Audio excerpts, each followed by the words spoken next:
Hello, welcome to Oxford Heirlooms. In the last video, we were attaching our fancy cuffs to the sleeves. And in this video, we're going to be sewing French seams on the sides of the garment, and then we'll do the back of the garment also. But I'm going to start with the sides. Now, I've got this pinned. I've got my fancy entredot lined up, and I've got my entredot at the armpit lined up.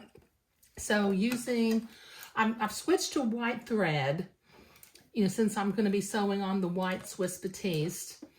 I was using the ecru thread when I was sewing the fancy cuff on, but using a 1/8 inch seam allowance, I'm going to sew along the edge of what will be the sleeve seam and then the side seam of the garment. With a straight stitch. So this will take me a minute to get down to the end. Okay, so I have sewn my 1/8 inch seams along both sides of the garment.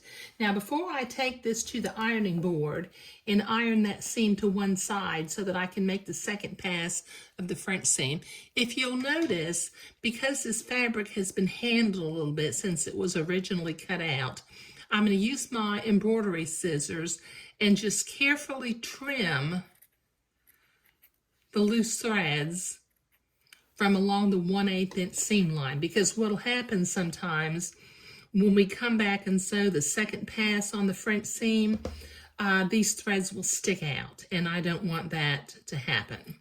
So it'll take me a minute to trim both sleeves, and then I'll go to the ironing board and iron my seam to one side, and then we'll come back and do the second pass of the French seam. All right, so I've been to the ironing board and I've turned the garment inside out now, and I'm ready to make my second 1/4 inch seam to finish off my French seam. So I will tack it at the edge of the sleeve and at the bottom of the hem to make sure that the seam doesn't come undone. And I'll just sew along the side, and then I'll do the other side, and then we'll come back and start working on the back seam. Okay, so we have completed the 2 French seams on both sides of the garment, and it's time to work on the back seam.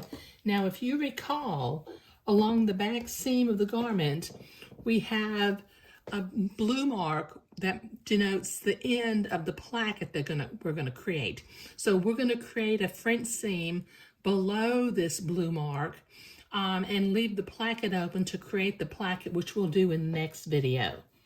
Okay, so I'm gonna carefully line up my 2 blue marks and put a pin in, and then pin the back seam of my garment from the placket line to the hem, but that will take me a minute to hem. Okay, so I have pinned the back seam, and I'm set for a straight stitch. I still have white thread, and I'm gonna bring my fabric over here to the sewing machine and remove that one pin because I'm gonna be approaching it way too quickly. And I'm gonna put my fabric in the machine at a 1/8 inch seam allowance and lower my needle right on the blue mark. Okay, now I'm going to tack this down by going forward and backward a couple of stitches, and then complete the rest of my 1/8 inch seam to the hem of the garment.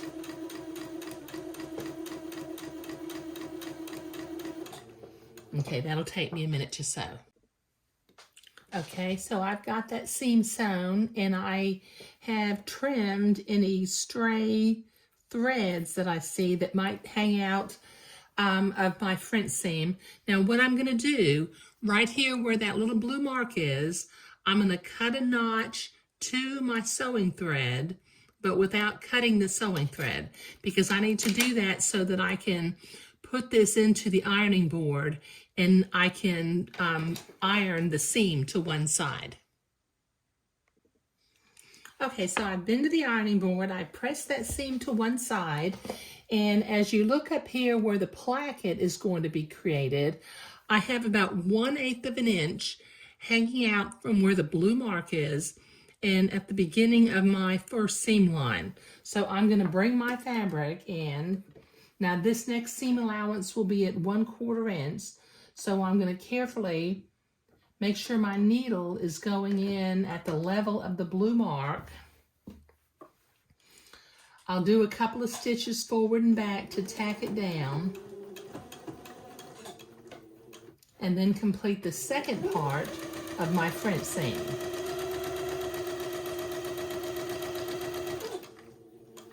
Using a 1/4 inch seam allowance this time.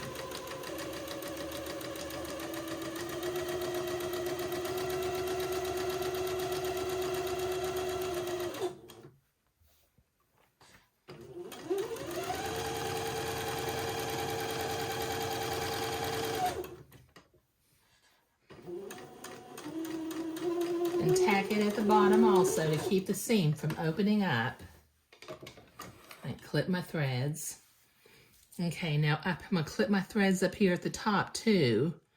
And then like what I did before, I'm going to take my embroidery scissors, and at the same level where I cut the first little notch, I'm going to cut right to the top of that seam line without cutting the threads. Okay, this way it allows me to have about 3/8 or 1/2 inch placket opening, and I'm going to go to my ironing board and I'm going to press my seam to one side, the back seam, and then in the next video we'll begin to create the placket for up at the neckline. But that's what we're doing today. Thank you.